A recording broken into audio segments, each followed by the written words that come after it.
jumpa lagi dengan saya Susan. Hari ini saya kembali ngobrol bersama Mbak Mimin Susanto. Halo Mbak Mimin. Halo. Kali ini topik kita tentang ibu sebagai manajer keuangan. Mbak Mimin pasti juga berperan sebagai itu nih kayaknya. Iya, betul. Nah, peran ibu sebagai manajer keuangan itu membuat ibu, terutama pasangan muda harus melek tentang finansial dan literasi keuangan itu. Ya. Nah, kapan sih kita harus memulai itu? Atau apakah sebelum menikah atau setelah menikah boleh memulai gitu? Nah, sebenarnya mau memulainya itu mau kapan aja boleh. Sejak kecil pun boleh. Artinya sejak kecil dibiasakan oleh orang tuanya untuk bisa ngatur keuangan. Karena kan idealnya sebenarnya ibu itu adalah manajer keuangan keluarga kan. Karena kalau dia bisa mengatur keuangan dengan baik, maka keluarga ini juga bisa hidup dengan sejahtera kayak gitu. Nah, kenapa ibu, kenapa wanita? Karena sebenarnya ternyata kecerdasan finansial wanita itu lebih tinggi daripada laki-laki. Itu hasil penelitian itu. Sebenarnya kecerdasan finansialnya lebih tinggi. Cuman masalahnya kadang kan kita tidak menyadari, wanita itu tidak sadar. Walaupun memang hasilnya sebenarnya dia lebih cerdas, tapi kan harus dibarengi dengan mencari ilmu kan. Dia harus tahu ilmunya seperti apa, gimana cara ngatur uang yang baik, di mana kita menempatkan uang kita agar bisa berkembang dengan baik, dengan aman kayak gitu kan. Nah, semua kan harus didapat dari ilmu. Nah, artinya wanita harus tidak malas untuk mencari ilmu tentang keuangan kayak gitu. Nah, mulainya kapan? Bisa dimulai dari kecil, dibiasakan tadi, atau kalau sudah dewasa ya sejak dia memiliki income, dia harus terbiasa untuk mengatur keuangannya itu. Karena sebenarnya mengatur keuangan itu antara dia masih single atau dia sudah berkeluarga itu sebenarnya sama kok. Standarnya itu sama.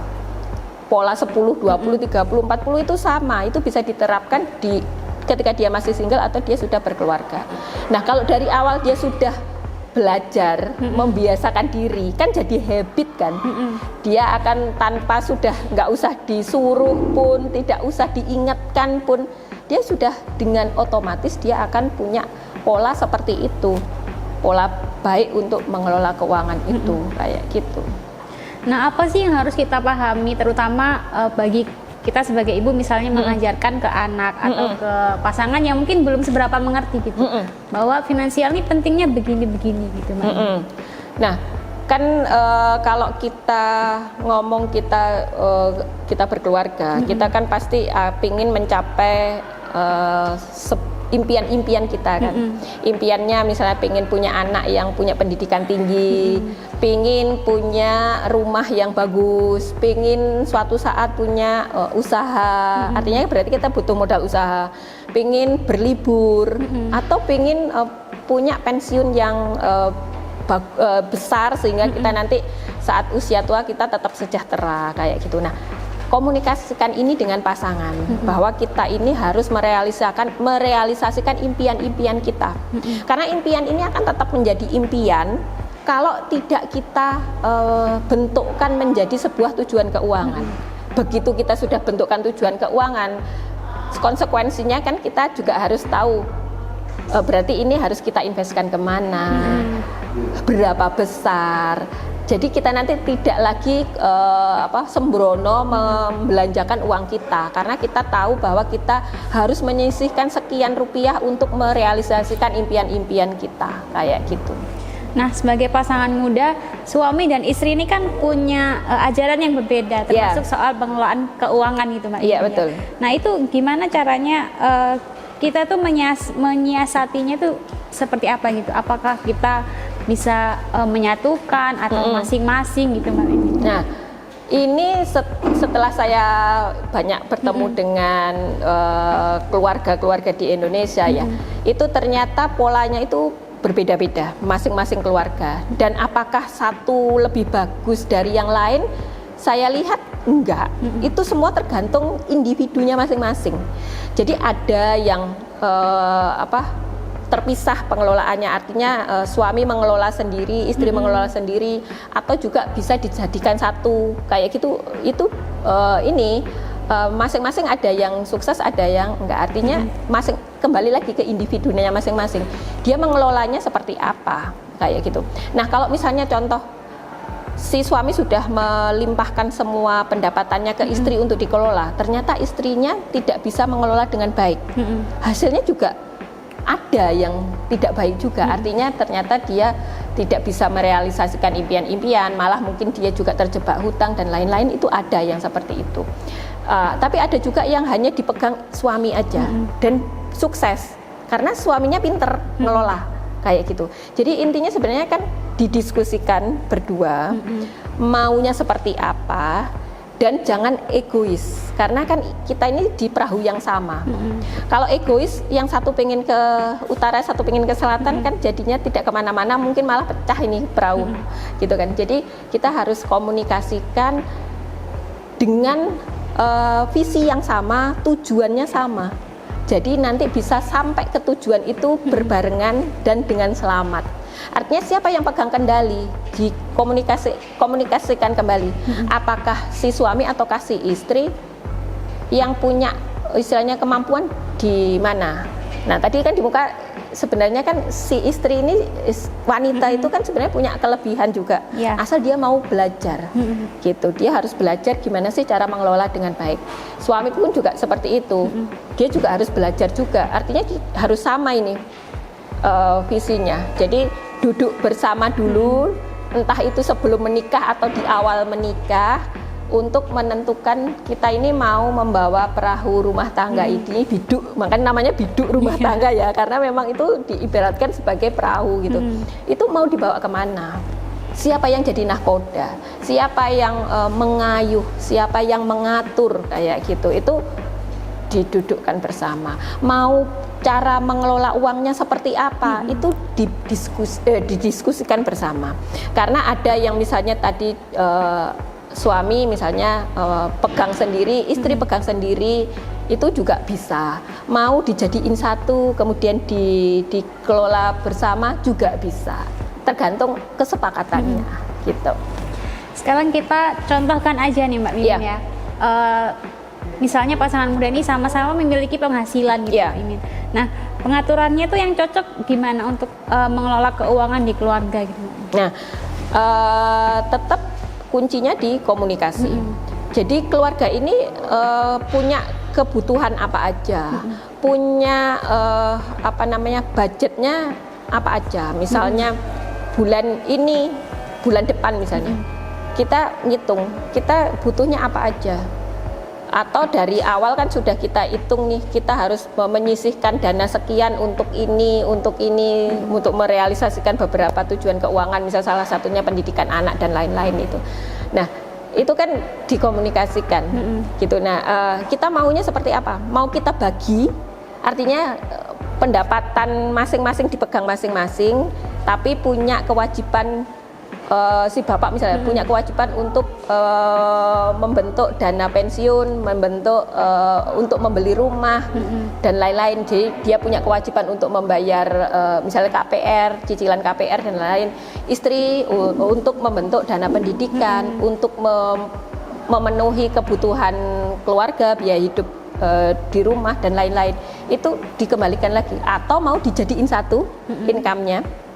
Kemudian dikelola secara terbuka, bahwa misalnya contoh ya, untuk ditaruh di rekening ini sekian-sekian, untuk tadi untuk misalnya pendidikan anak, untuk lain-lain sekian-sekian, terus kemudian untuk cicilan hutang sekian, untuk biaya hidup sekian, untuk support orang tua sekian misalnya kayak gitu. Untuk kalau misalnya masih ada adik yang harus kita biayai atau orang lain yang kita biayai sekian. Jadi intinya di komunikasi dan kesepakatan di awal maunya seperti apa kayak gitu. Nah, Mbak Mimi kan sebagai ibu, sebagai manajer keuangan itu kan harus menyiapkan situasi darurat gitu. Kan bisa aja tiba-tiba suami ini menganggur gitu Mbak, nggak ada penghasilan. Sementara selama ini kita mengaturnya tuh suami ngurusin ini, istri ngurusin ini gitu. Itu kita sebagai istri tuh harus seperti apa gitu? Atau dari awal kita udah ancang-ancang nih, kan nggak selamanya misalnya rezeki kita selalu lancar kayak gitu ya Mbak Imi.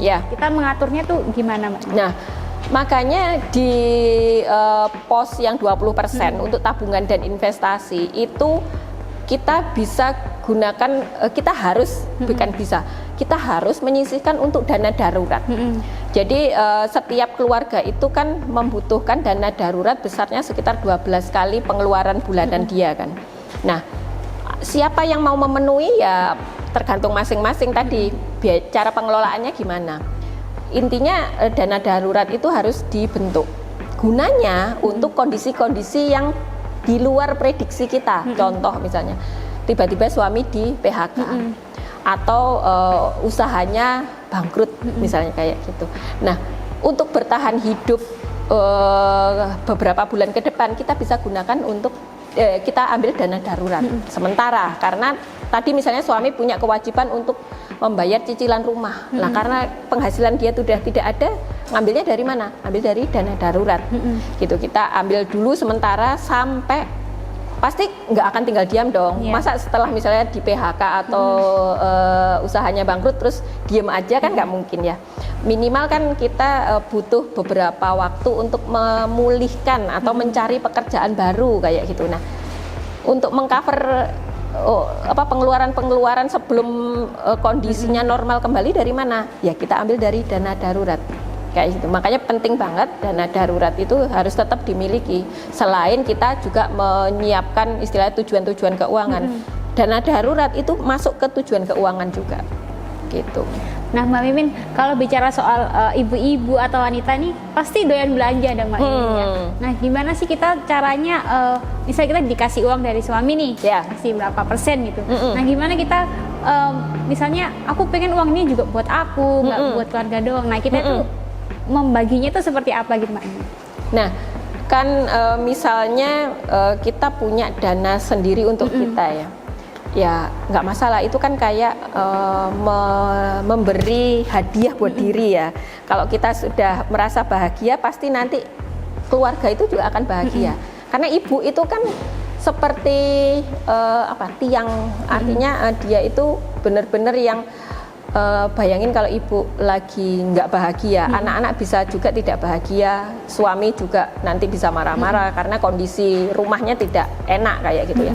Jadi penting juga untuk istilah memberi reward untuk dirinya sendiri. Jadi ya nggak apa-apa kita sisihkan dana, kita taruh di mana, misalnya kita sisihkan setiap bulan, aku mau beli logam mulia lah, barang 1 gram misalnya kita sisihin, atau kalau nggak cukup duit di situ ya kita investkan kemana. Makanya penting kita belajar beberapa instrumen investasi, karena di luaran sana itu sudah tersedia macam-macam instrumen investasi yang bisa kita gunakan, dan dana yang kita masukkan ke sana juga jangan dibayangkan besar, butuh besar. Kalau deposito kan butuh besar kan. Nah kalau misalnya kayak reksadana kayak gitu kan cukup 100.000, 200.000, misalnya kita sisihkan aja, kita taruh di sana. Atau kalau nggak mau ribet-ribet ya sudah, kita selipin di misalnya di sela-sela dompet, atau kita punya dompet tersendiri yang memang kita gunakan untuk itu, atau kaleng atau apa. Nanti sudah terkumpul, nanti kita bisa belikan barang-barang yang kita inginkan, atau ya udah disimpan aja buat seneng-seneng diri kayak gitu ya, bisa aja sih. Malah saya sarankan untuk dilakukan. Iya. Gitu. Nah, perlu nggak sih kita membuka rekening bersama gitu antara suami istri, terutama kita pasangan muda yang masih bingung ya, nih gimana nih uangnya nih disatuin apa terus sendiri aja, atau kita nanti buka satu rekening bareng, diisi bareng gitu Mbak? Itu tergantung ya, tergantung kesepakatan. Intinya kan terbuka, artinya ketika misalnya masing-masing pasangan ini, istilahnya suami dan istri ini sudah tahu dalam 1 bulan itu apa saja kewajiban yang harus dia bayarkan, itu dari mana pembiayaannya, apakah tadi dibagi atau dana dijadiin satu kemudian dibayarkan bersamaan, ya itu kembali lagi ke masing-masing, istilahnya suami istri ini kesepakatannya seperti apa. Kalau kemudian butuh untuk membuka rekening bersama ya silahkan saja. kalau memang itu diperlukan gitu. Kalau tidak ya nggak usah, asal saling percaya, saling jujur juga dengan apa yang dia lakukan kayak gitu sih. Nah itu bisa nggak sih Mbak Mimin kayak kita buka rekening bersamanya tuh sebelum kita menikah gitu. Jadi misalnya waktu masih tunangan atau kita bikin bareng deh gitu biar nanti tuh nggak bingung-bingung gitu. Banyak nih yang ngelakuin soalnya Mbak Mimin. Gimana nih Mbak Mimin? Saya dulu juga pernah ngelakuin. Tapi itu juga kembali lagi ya.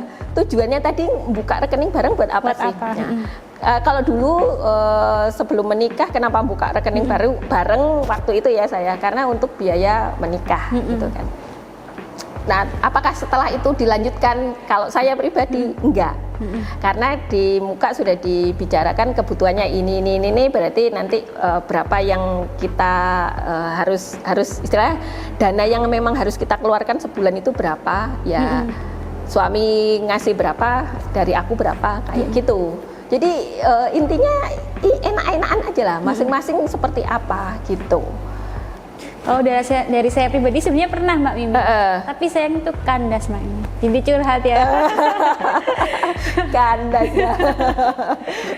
Nah Tribuners, ternyata kita sebagai wanita belajar keuangan tuh bisa dari usia kapan aja. Bahkan ketika kecil tuh kita sebenarnya udah belajar ya Mbak Mimi ya. Dan itu peranannya ibu loh, memberi pengajaran ke anak-anaknya untuk belajar keuangan sejak dini gitu, karena biar menjadi habit, biar menjadi kebiasaan gitu. Nah soal gaya pengelolaan keuangan suami istri yang beda itu nggak masalah ya, nggak masalah. Yang penting itu komunikasi. Iya. Dan yang paling penting yang saya garis bawahi tadi adalah reward untuk ibu sebagai manajer keuangan yang istilahnya susah gitu Mbak Imin ya. Itu penting gitu Mbak Imin, karena kebahagiaan ibu juga kebahagiaan keluarga. Nah, Tribuners tetap bersama kami karena obrolan kita ini juga semakin menarik ya Mbak Mimin ya. Jangan lupa untuk terus follow Instagram Tribun Jatim, Surya Online dan Surya Malang, dan juga subscribe YouTube-nya di Tribun Jatim, Surya Online dan Surya Malang. Serta jangan lupa follow Instagramnya Mbak Mimin di @mimin_susanto.